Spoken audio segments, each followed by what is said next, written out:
Muy buenos días y feliz sábado.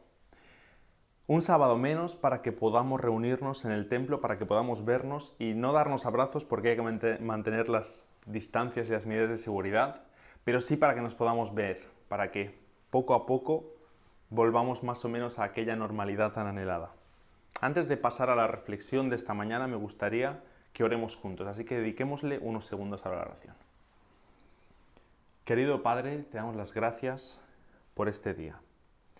Te damos las gracias de que tú nos cuidas. Te damos las gracias porque, aunque estemos cada uno en nuestra casa, podemos ser iglesia, porque venimos delante de ti, porque nos unimos para estudiar tu palabra. Te pedimos que tú estés con nosotros en este momento. Nos ponemos como iglesia en tus manos. Te agradecemos estos momentos en el nombre de Jesús. Amén. En esta mañana me gustaría que hiciéramos un ejercicio de imaginación. Imagínate que en tu trabajo, o en tu universidad, o en tus estudios, o en aquello que tú hagas, venga alguien y te proponga lo siguiente. Tienes recursos ilimitados. Tienes todo el dinero que necesites. Tienes todas las personas que quieras a tu completa disposición. Tienes toda la tecnología que te puedas imaginar. Todo, absolutamente todo. ¿Quieres un edificio? Es tuyo. ¿Quieres la oficina de Google? Es tuya. Puedes tener absolutamente todo lo que quieras. Recursos ilimitados. Si tienes una empresa, si tienes un empleo, si puedes contratar a Elon Musk, tienes recursos ilimitados como para ser el jefe de Bill Gates, de Mark Zuckerberg, de cualquiera.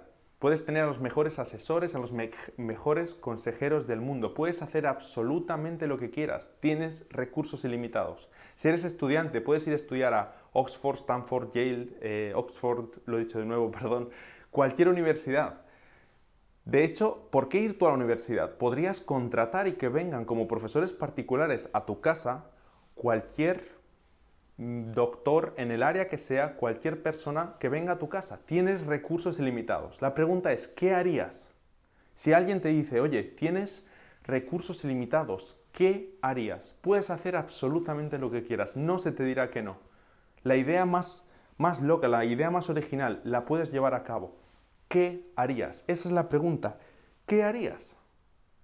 No sé, a mí la verdad estuve pensando un poco, no se me ocurrieron ideas muy originales. Sí que pensaría, pues si fuera el director de una empresa, pues esto, tal, lo otro, pero la verdad me costaría. Es un ejercicio para darle varias vueltas. Y dirás, bueno, esto es un ejercicio un tanto ridículo, porque no va a pasar. Pero quiero decirte que esto en la historia ya ha pasado, pasó una vez.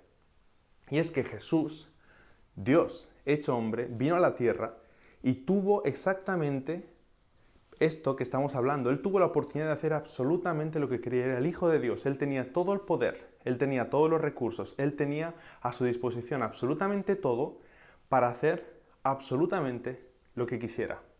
Él vino y él cumplió el plan de salvación, un plan perfecto, un plan eterno. Él vino, vivió, murió en la cruz por nuestros pecados, venció a la muerte, resucitó y luego hizo una cosa que, no me entendáis mal, pero no me cuadra. Cumples un plan eterno, cumples el plan de salvación que es perfecto, está impuesto desde la eternidad, vences a la muerte y cuando Él baja de la cruz, cuando Él resucita el tercer día, Él podría haber hecho así y que absolutamente toda la humanidad, al completo, se hubiera enterado de qué es lo que había pasado. Toda la humanidad al completo, en una fracción de segundo, podría haber entendido el problema del pecado, podría haber entendido el plan de salvación, podría haber entendido qué es aquello que pasó en la cruz. Pero en cambio, Él decide hacer discípulos. Él pone el plan de salvación, Él pone el compartir el Evangelio con toda la humanidad en manos de discípulos. Vemos en los evangelios que 70, parece que se queda con 12, que son luego los apóstoles, porque apóstol simplemente es enviado, pero Él pone la obra en manos de estas personas, de personas imperfectas, es decir, el plan eterno puesto en manos de discípulos. Yo sé que Dios es infinitamente más inteligente que yo, pero podría quizá haber utilizado otra manera, ¿no es verdad? Y aquí está la clave, no. Él pone el plan de salvación en manos de discípulos porque el discipulado es el plan maestro de Dios para compartir el Evangelio con toda la humanidad. Para que a todos les sea compartido el mensaje del Evangelio, Él utiliza discípulos, porque el plan maestro de Dios es el discipulado.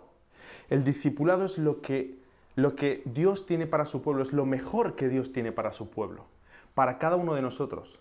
Y gracias a que Dios puso esa obra de compartir el Evangelio en manos de los discípulos y ellos hicieron a su vez más discípulos, hoy estamos aquí. El discipulado es la obra maestra de Dios. El discipulado no es algo que, bueno, pues ¿qué hago? Voy a hacer discípulos. ¿Por qué? Pues porque ya lo están haciendo otros y parece que funciona. Porque no es así. Porque el discipulado que Jesús propone, y luego lo veremos, es diferente al discipulado que otras personas puedan proponer. Y esto también lo veremos luego, pero es que Él propone el discipulado como un plan maestro para compartir el Evangelio porque absolutamente todos somos discípulos de algo. Queramos o no, seamos conscientes o no, sean cosas buenas o cosas malas, todos somos discípulos. Por eso Él utiliza este plan para compartir el Evangelio absolutamente a toda la humanidad. Y me diréis, bueno, hemos escuchado cientos de sermones. Si lleváis en la iglesia mucho tiempo, hemos escuchado un montón de temas, un montón de seminarios, hay programas de discipulado, hay un montón de cosas. ¿Qué podemos aprender nuevo del discipulado? Y en esta mañana querría que viéramos varios puntos. Primero, ¿qué es el discipulado? Porque si lo tenemos tan claro, ¿por qué entonces en la iglesia pareciera ser que no hay tantos discípulos como nos esperamos? ¿Qué es el discipulado? El discipulado simplemente es lo que hace el discípulo. Parece casi lógico, ¿no? De hecho es muy lógico, y es que el discipulado es aquello que hace el discípulo. ¿Y qué es un discípulo? Un discípulo es un alumno, es una persona que sigue a un maestro, es una persona que se deja enseñar por otro. En la Biblia, los discípulos de Jesús son aquellos que le siguen, son aquellos que van con él, son aquellos que aprenden de Jesús.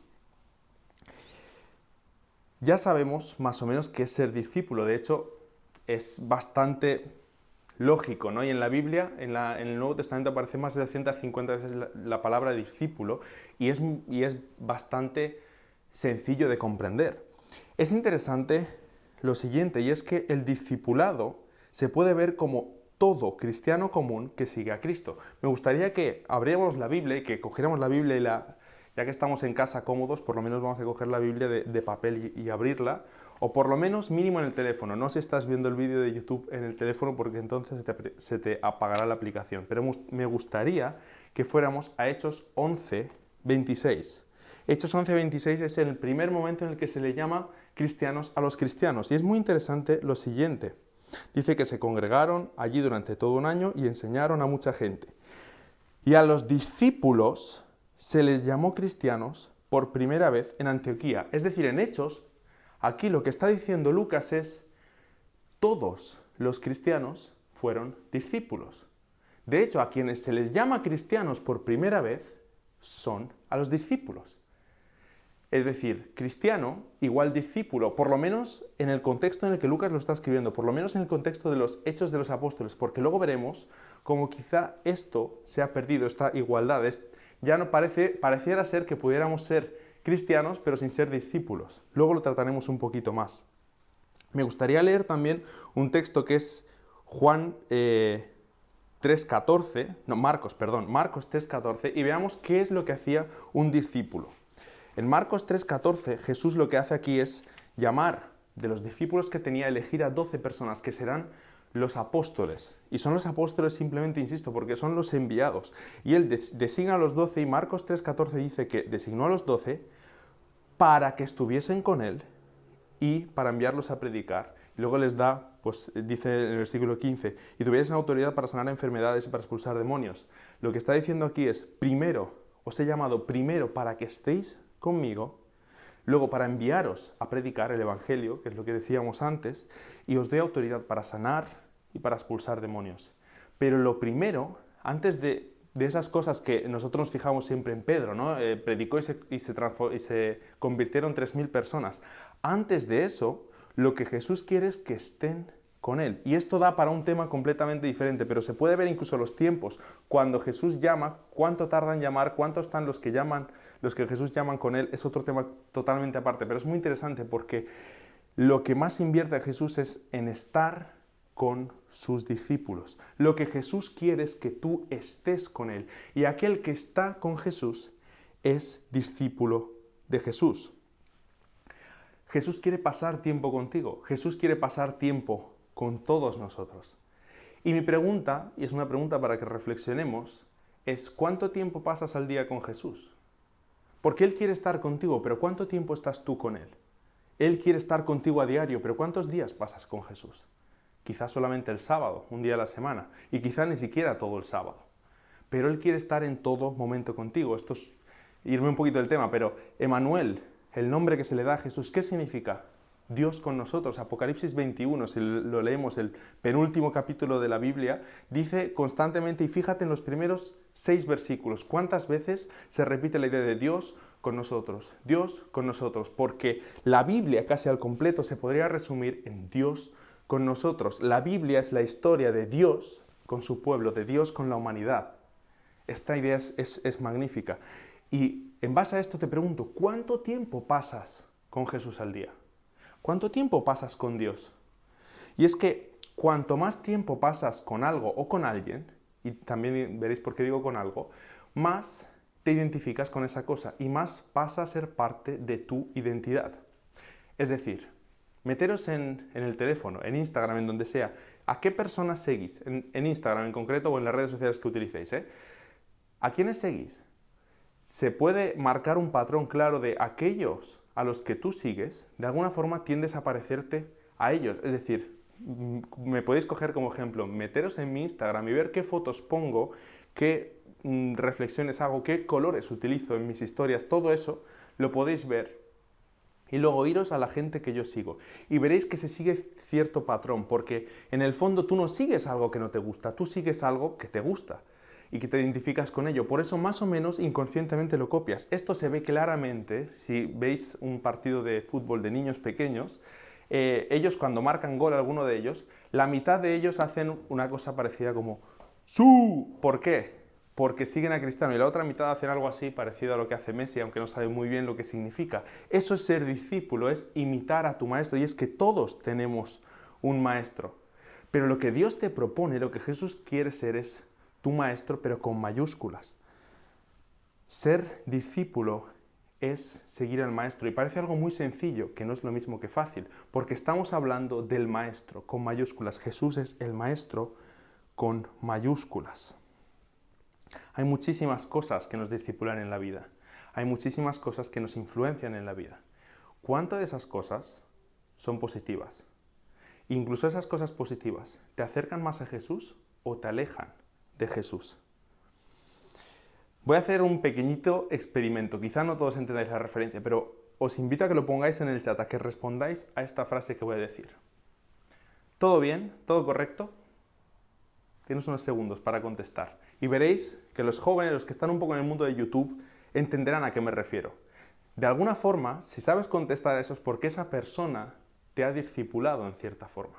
Porque inevitablemente, si sabes a lo que me refiero, esa persona, en concreto Auronplay, te ha enseñado algo, ha marcado algo en tu vida. Él de alguna forma ha aportado un granito de arena a tu proceso de crecimiento en la vida. Y es que el discipulado tiene que ver con eso. Pero bueno, más allá de ver constantemente qué es el discipulado y qué nos discipula y qué no, me gustaría ver qué no es el discipulado. Esto es un poco una falacia, ¿no? A la hora de definir, me acuerdo, incluso en la ESO nos lo decían, ¿no? ¿Qué tal palabra qué es? ¿Cómo la definirías? Y empiezas a darle vueltas, y cuando defines una palabra con sinónimos o con antónimos es una falacia, no se describe, no se define una palabra con antónimos.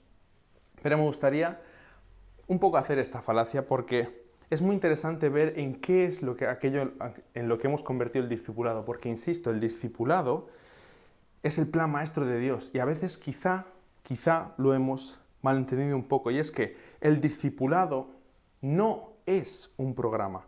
El discipulado es fundamentalmente la decisión de seguir a Jesús. Es un estilo de vida para toda tu vida.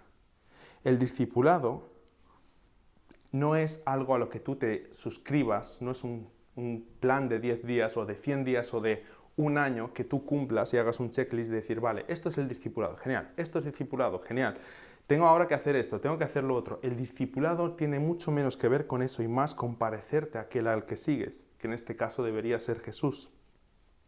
El discipulado no es una línea de producción en cadena. Sin duda es un concepto interesante y en el cristianismo esta idea quizá ya lo habéis escuchado. Si cada cristiano del mundo hiciera un discípulo al año, entre 30 y 40 años es un crecimiento exponencial, toda la humanidad sería discípulo de Jesús. Y suena muy interesante, pero es que el discipulado no es simplemente un plan de evangelismo, no es simplemente una idea que tuvo Jesús y que es muy buena porque es crecimiento exponencial, no tiene que ver con eso, tiene que ver con lo que tú vives, con la experiencia de todo cristiano, porque como hemos visto en Hechos, todo discípulo es cristiano, y me atrevo a decir que todo cristiano debería ser un discípulo, y si falla una de las dos, quizá no eres cristiano si no eres discípulo. El discipulado no es algo para principiantes. No me entendáis mal, pero pareciera que hay planes de discipulado y como joven lo digo que los jóvenes pues tienen que ser discípulos y hacer discípulos y el plan para alcanzar a los jóvenes pareciera ser que es el discipulado. Y sí, es así, pero el discipulado no es algo para los jóvenes o para los principiantes que acaban de llegar a la iglesia. Alguien que lleva poco tiempo en la iglesia, pues vamos a preparar un curso de discipulado para esa persona. El discipulado no se transmite a través de cursos. El discipulado se enseña viviendo con el maestro, pasando tiempo con él.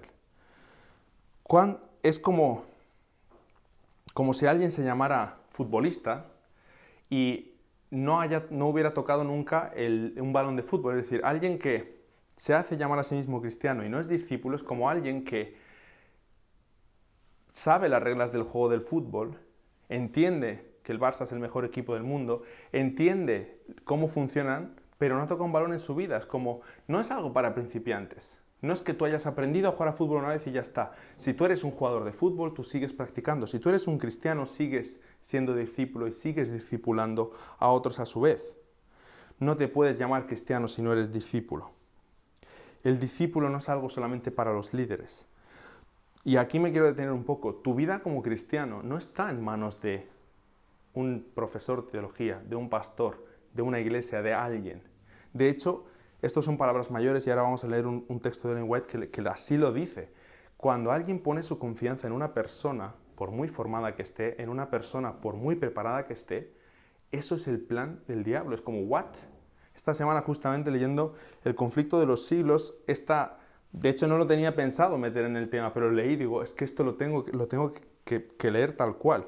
En El conflicto de los siglos, página 182, párrafo 2, dice así: Satanás trata continuamente de atraer la atención de los hombres en vez de atraerla hacia Dios. Satanás trata continuamente de atraer la atención hacia los hombres en lugar de atraerla hacia Dios. Hace que el pueblo considere como guías a los ancianos, pastores, profesores de teología, en vez de estudiar las escrituras por sí mismos. ¡Wow! Lo que está diciendo aquí es, oye, eres responsable de tu vida espiritual, eres responsable de lo que crees y de lo que haces, eres responsable de tu propia salvación. Y esto no es algo nuevo, lo tenemos súper masticado, pero es que esto está íntimamente relacionado con el discipulado, porque pareciera ser que en la iglesia a veces dejamos el discipulado en manos de los líderes, en el líder de departamento o en el líder de la iglesia. El discipulado es para todos, no es para unos líderes. El discipulado no es algo para personas cultas, por un lado, o incultas por otros, ¿no? Parece que hay dos mundos, el teórico, el de estudiar, el de leer, y luego está el práctico. Y pareciera que uno pudiera llegar a ser mejor que el otro, ¿no? Ahí hay una lucha.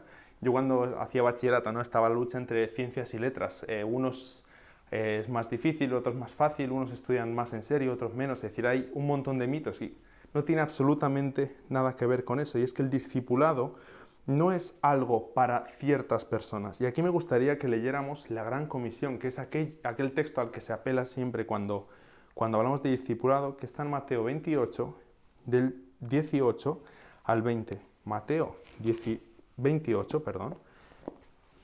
Y me gustaría de nuevo que leyerais con la Biblia, ya que estáis cómodos en casa, incomodémonos tocando la Biblia un poquito. Mateo 28, del 18 al 20. Y Jesús se acercó y les habló diciendo: Toda autoridad me ha sido dada en el cielo y la tierra. Es decir, es lo que decíamos antes, tengo todos los recursos, toda la autoridad del Padre. Dios me ha dado absolutamente todo para que yo pueda utilizarlo, ¿no? Y lo que él dice es, por lo tanto, id y haced discípulos en todas las naciones, bautizándoles en el nombre del Padre, del Hijo y del Espíritu Santo, enseñándoles a guardar todas las cosas que os he mandado. Y aquí yo estoy con vosotros todos los días hasta el fin del mundo. ¿Qué palabra se repite constantemente? Hay un concepto clave aquí y es todo. La palabra todo es clave, toda autoridad, todo sacrificio, todo esfuerzo, todo tiempo, para toda la gente, no para unos pocos, cultos o incultos, que pareciera ser que si eres culto no te hace falta, o al revés, si eres inculto, pues lo dejamos el tema de que teoricen con el tema del discipulado otros, que escriban libros, porque hay libros y libros de discipulado. El discipulado no es algo para unas pocas personas, es para absolutamente todos. Gente de mucha o de poca formación, gente que lleva mucho tiempo o poco tiempo en la iglesia, gente que conozca o no conozca mucho de la palabra de Dios. Pero bueno, hemos visto qué es el discipulado, más o menos, qué no es el discipulado, y me gustaría ver ahora qué relevancia tiene esto para nosotros, porque es una buena pregunta, vale, el discipulado es algo que suena muy interesante, el discipulado vemos como quizá lo hayamos no siempre aplicado de la mejor manera, pero es clave entender que un cristianismo sin discipulado es un cristianismo sin Cristo, porque la propuesta de ser discípulo no es algo opcional, sino que es el único plan que Jesús desarrolla a lo largo de su ministerio en la tierra. Y esto es muy, muy, muy fuerte. Hay un libro de Dietrich Bonhoeffer que es del discipulado. Pareciera que se conoce más el del precio de la gracia suyo, pero no, este del discipulado sería de lectura obligatoria para todos y él plantea y lo explica muy bien este concepto. Un cristianismo sin discipulado es un cristianismo sin Cristo. No existe tal cosa como un cristiano sin discipulado. Por eso es relevante. Y me gustaría ver un par de consecuencias de separar el cristianismo y el discipulado. Me gustaría ver qué pasa cuando por un lado decimos que somos cristianos, pero no acabamos de ser discípulos del todo. Y aquí cada punto de estos daría para un tema completo, pero me gustaría pasar bastante rápido. Un cristianismo sin discipulado crea cristianos sin propósitos y sin identidad. Pequeño paréntesis publicitario, si no habéis visto el culto de la identidad de Víctor Armenteros del sábado pasado, en el canal está, es una obra maestra y habla, no me voy a meter mucho en el tema de la identidad porque él lo habla desde un punto de vista espectacular. La gran comisión nos da un propósito como cristianos, una dirección en la vida, una cosa que tenemos que hacer como cristianos es compartir el Evangelio. Un cristiano que no tiene que compartir el Evangelio es un cristiano que no tiene un propósito en la vida. Y esto también nos da identidad. Esto podría ser un tema totalmente aparte. Y es que todo lo que forma tu identidad es aquello con lo que te identificas. Cuanto más tiempo pasas con Jesús, más te identificas con Él. Y en la Gran Comisión, el versículo 20 que hemos leído antes, y lo quiero volver a leer, dice literalmente, he aquí yo estoy con vosotros todos los días hasta el final del mundo. En otras versiones dice que estoy con vosotros todo el tiempo. O sea que nosotros, si no estamos todo el tiempo con Jesús, si nosotros vivimos nuestra vida apartados de Cristo, si nosotros vivimos nuestra vida apartados del discipulado, carecemos a veces de propósito, de identidad, porque no nos acabamos de identificar con Él, porque no acabamos de parecernos a Él. Un cristianismo sin discipulado limita la gracia al perdón de pecados, y esto aquí me quiero detener porque es un tema quizá un poco complejo. Conocemos de sobra el texto de Efesios 2, 8 y 9, y me gustaría que lo leyéramos de nuevo. Te invito a que vayas conmigo y compruebes los textos. Decía el viernes pasado Manu Lillo que además nos lo dijo, dice, comprobad que lo que digo es verdad, ¿no? Que es lo que él había escuchado, se había sorprendido cuando entró en la iglesia por primera vez, y es que todo el mundo comprobaba aquello que decía el predicador, ¿no? Así que quiero que lo veáis conmigo, esto no me lo estoy inventando, ¿no? Vale, Efesios 2 es un texto súper conocido y es que es el texto que habla pues, de la gracia, y el 8 y el 9 son muy conocidos, porque por la gracia habéis sido salvos por medio de la fe, y esto no proviene de vosotros, pues es un don de Dios, no a base de obras, para que nadie se gloríe. Y esto es cierto, somos salvos por gracia, por la gracia de Dios. Pero hay un versículo más, que es el 10, y esto no, el pero no anula lo anterior, sino que añade algo más, que suena, o a mi parecer suena un poco como si es una alusión al discipulado, por decirlo así. Dice el versículo 10, porque somos hechuras suyos, creados en Cristo Jesús para buenas obras, creados en Cristo Jesús para buenas obras, las cuales Dios preparó de antemano para que anduviésemos en ellas.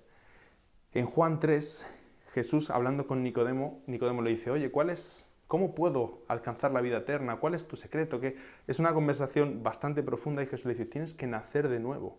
Y es que la clave del cristiano es nacer de nuevo, es por gracia vivir en Cristo, y esto nos va a llevar inevitablemente a buenas obras, no porque seamos salvos por las obras, sino porque es algo casi automático, y esto tiene que ver mucho con el discipulado. Sí, somos salvos únicamente por la gracia, pero la gracia no se limita al hecho de que nuestros pecados sean perdonados, sino que somos librados de la vida de pecado que tenemos. Por gracia podemos tener una vida nueva, formar parte del reino de Dios. Somos creados en Cristo, sin pecados, hechuras nuevas. Es espectacular. Por eso andamos en buenas obras. Y la expresión andar en buenas obras tiene mucho que ver con el discipulado, ¿no? Juan 13:35 es un texto que me viene a la mente y me gustaría que leyéramos Juan 13:35. Y de nuevo te invito a que abras la Biblia. Juan 13:35 habla justamente de esto, de que... Ahora lo vemos. Tiene que ver con esto porque es el famoso texto que decimos muchas veces, por cómo se distingue un discípulo. Dice así, en esto conocerás que sois mis discípulos, si tenéis amor los unos por los otros. En una vida nueva hay amor, ya no hay pecado. Lo que sale de una vida nueva ya no es el pecado, ya no hablamos en términos de pecado, de vivo en pecado, sino hablamos en términos de amor. Lo que hay en mi vida es amor, porque soy hecho nuevo en Cristo. Esto es muy, muy, muy bonito. En esto conoceréis que sois mis discípulos, que os amáis los unos a los otros. Y esto, insisto, es un poco meterse en teología y es bastante profundo, y daría para otro tema, pero creo que ha quedado bastante claro. Y creo que me voy a meter en otro marrón, no me voy a meter en otro marrón, pero me meto en otro tema bastante complicado en el siguiente punto. Un cristianismo sin discipulado separa el concepto de justificación y salvación. Y santificación, perdón. Cuando hablamos de santificación en la Iglesia Adventista a veces tenemos un poquito de miedo y un poquito de respeto porque no siempre lo hemos enfocado quizá de la mejor manera y parece que nos dé miedo hablar de la santificación. Pero la salvación, es decir, justificación, no es la meta final. Es la línea de salida para un viaje que durará toda la vida. Eso es santificación. El discipulado justamente es eso. El discipulado es aquella vida que tenemos de santificación, aquella vida que hacemos con Jesús, aquellos pasos que damos a diario, aquel camino que realizamos con Jesús, es santificación y en este caso me atrevo a decir que es discipulado. Si yo trato de ser discípulo constantemente, si yo trato de parecerme a Jesús, soy poco a poco santificado. Y cuando tenemos un cristianismo sin discipulado, pareciera ser que son términos que se contraponen, ¿no? Parece que por un lado está la justificación y por otro lado está la santificación. Y no es así, son términos que están juntos. Un discipulado, y ya es el último punto, un cristianismo sin discipulado, enseña a aceptar un conjunto de hechos religiosos o doctrinas en vez de enseñar a seguir a aquel que es el originador de todas aquellas doctrinas. Creer en Jesús no significa nada si no lo seguimos. Yo puedo creer que Jesús existió, yo puedo creer que Jesús fue un gran maestro, yo puedo creer que Jesús hizo cosas muy buenas, yo puedo creer que fue el Mesías, yo puedo entenderlo a nivel intelectual, pero eso no cambia nada, no cambia a nadie en concreto. La creencia sin discipulado es estar de acuerdo con algo. El gravísimo problema es que a veces se ha creado y se ha enseñado una fe que no transforma a nadie, una fe muy alejada de lo que plantea Santiago, ¿no? De la fe con obras. ¿Por qué? Pues porque hemos planteado un cristianismo sin discipulado. Y ahora quiero que veamos la otra cara de la moneda y con esto acabaremos. El cristianismo con discipulado transforma. Y esta palabra es clave, transforma. El discipulado es una vida de transformación constante. Un cristianismo con discipulado transforma nuestra mente porque nos enseña a creer lo que creía Jesús. No es lo mismo creer en Jesús que creer lo que creía Jesús y cómo creía Jesús. Son cosas totalmente diferentes. el objetivo del discípulo es adquirir la mente del maestro, ¿no? Y adquirir la mente de Cristo, es decir, pensar y sentir como Él, eso es transformación. Y te quiero hacer un par de preguntas y ponernos en modo práctico. ¿Qué creía Jesús acerca de la vida? ¿Qué era lo más importante para Él? ¿Cómo definía Él lo bueno, la buena vida? ¿Qué era para Él malo y qué era para Él bueno? ¿Cómo dirigimos nuestra vida? Y al final, ¿qué es lo realmente importante? Cuando tú te conviertes en discípulos, cuando tú te dejas transformar tu mente por Jesús, estas preguntas, las respuestas a estas preguntas se parecerán mucho a las respuestas que Jesús le daría. Como discípulo, nuestra búsqueda debe ser creer lo mismo que Él creía, para poder vivir de la misma manera que Él vivió. Esto Pablo lo plantea en Romanos 12:2, ya no vamos a ir al texto a leerlo, pero es transformaros por la renovación de la mente, por la renovación del entendimiento. No os conforméis a las enseñanzas de este mundo, sino que creed en algo diferente. Pensad de una forma diferente. Pensad como Jesús pensaba.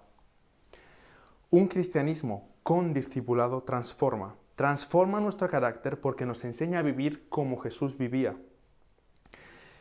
Mateo 5 es súper conocido, es el Sermón del Monte, el comienzo, y me gustaría que leyéramos varios versículos. Creo que es importante que leamos esto. Mateo 5, del 13 al 16. Esto es muy conocido porque es el texto de la sal y de la luz, pero me gustaría que viéramos esto a la sombra del discipulado. Mateo 5, y te invito a que lo leas conmigo, del 13 al 16. Dice así: vosotros sois la sal de la tierra, pero si la sal se vuelve insípida, ¿con qué será salada? No sirve ya para nada, sino para echarla fuera y hollada por los hombres, perdonad. Vosotros sois la luz del mundo, y una ciudad asentada sobre un monte no se puede esconder, ni se enciende una lámpara para ponerla debajo de una luz, sino que sobre el candelero, para que alumbre así a toda la casa. Lo que está diciendo es: vosotros sois la sal y la luz, vosotros sois cosas que no se pueden esconder, que no se pueden disimular. Y este último versículo es clave, el versículo 16.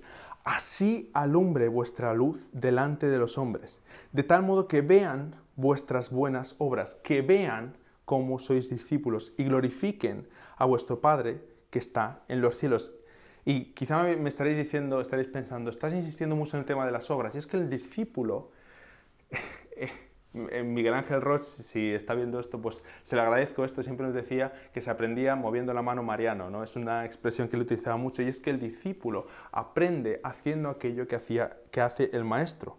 Durante su ministerio terrenal, Jesús encarnó la clase de líder que todos quisiéramos seguir, que todos queremos seguir, pero no todos damos ese paso.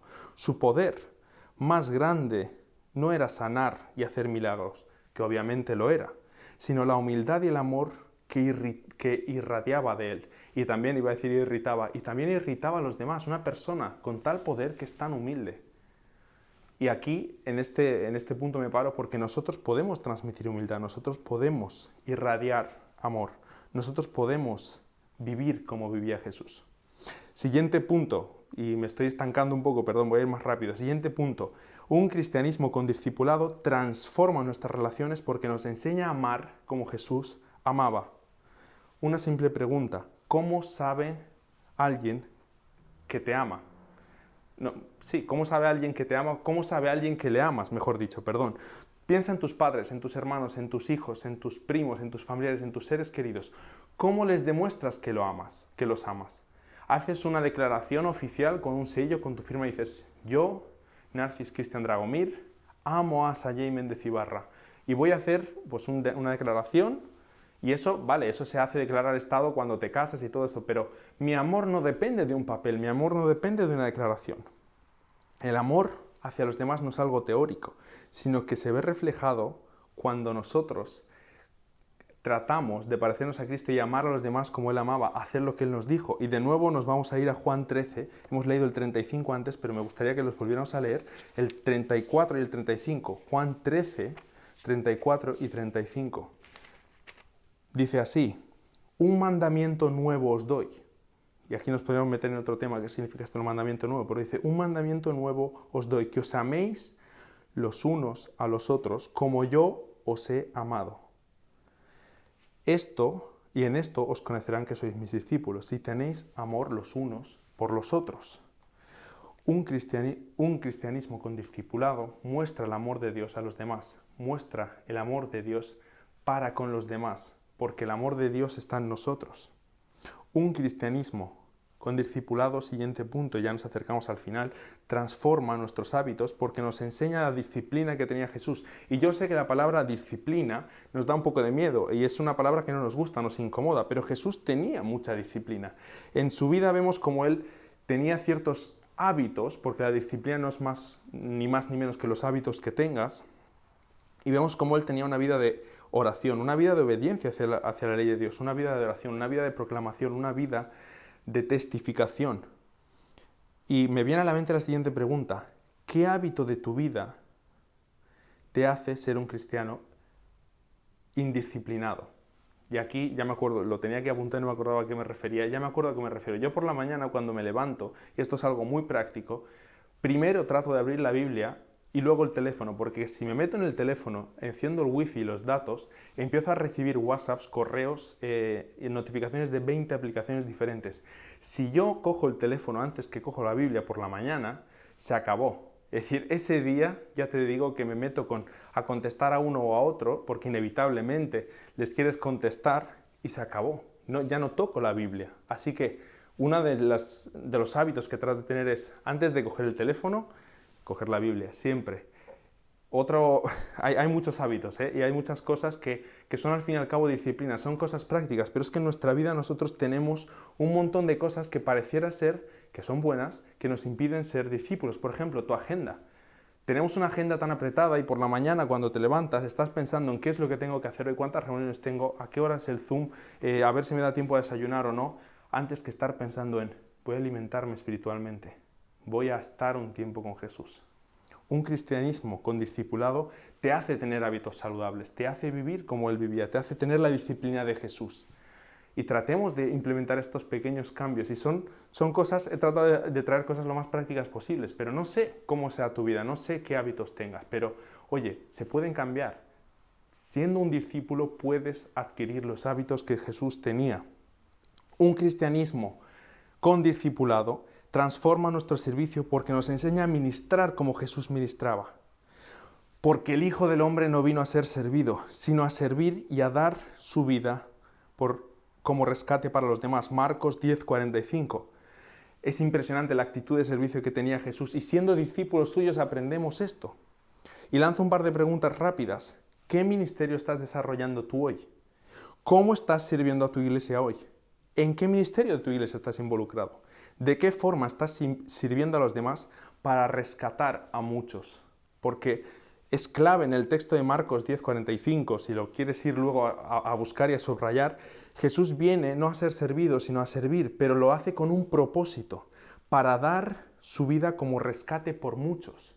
Muchos tenían la vida perdida, pero gracias a Jesús muchos salvan su vida. Tú, siendo un discípulo de Jesús, transformas tu forma de entender el ministerio, transformas tu forma de entender la vida de iglesia y buscas tener este propósito. Lo decíamos antes, un cristianismo sin discipulado no tiene propósito. En cambio, Jesús te da un propósito si eres un discípulo suyo. Siguiente y último punto, ya está, con esto acabamos. Un cristianismo con discipulado transforma nuestra influencia para con los demás porque Cristo nos llama a ser discípulos y a hacer discípulos. Un discípulo es inevitablemente transformado para compartir el Evangelio, la buena noticia del reino. Un discípulo es el que hace a su vez otros discípulos, no porque sea capaz y porque tenga muchas cualidades, no porque tenga una gran personalidad, sino porque con su vivir muestra a los demás a Jesús. Nosotros somos transformados y nosotros no mostramos a los demás, oye, mira lo bueno que soy ahora porque Jesús me ha transformado. Un discípulo, en cambio, muestra, he sido transformado gracias a Jesús. Sé tú también transformado, no porque yo te pueda transformar, sino porque mi maestro puede hacerlo. Un discípulo creará de forma inevitable otros discípulos, no porque ellos puedan hacerlo por sí mismos, sino porque Jesús lo ha hecho ya. Jesús nos ha dado algo que es tan valioso que no lo podemos esconder. Nosotros no somos buenos porque seamos buenos por nosotros mismos. Nosotros no seguimos a Jesús porque seamos buenos. Nosotros seguimos a Jesús porque queremos ser como Él, porque queremos transmitir a los demás lo que Él nos transmitió a su vez a nosotros. ¿Qué excusa tienes tú hoy para no ser un discípulo de Jesús? ¿Qué excusa tienes en tu vida? ¿Qué es lo que te impide parecerte a Jesús, buscar ser un discípulo suyo? ¿Qué excusa tienes para ser un cristiano? Y permitidme que haga esto, un cristiano y que no seas un discípulo, porque no son cosas incompatibles. De hecho, me atrevo a decir que son cosas totalmente inseparables.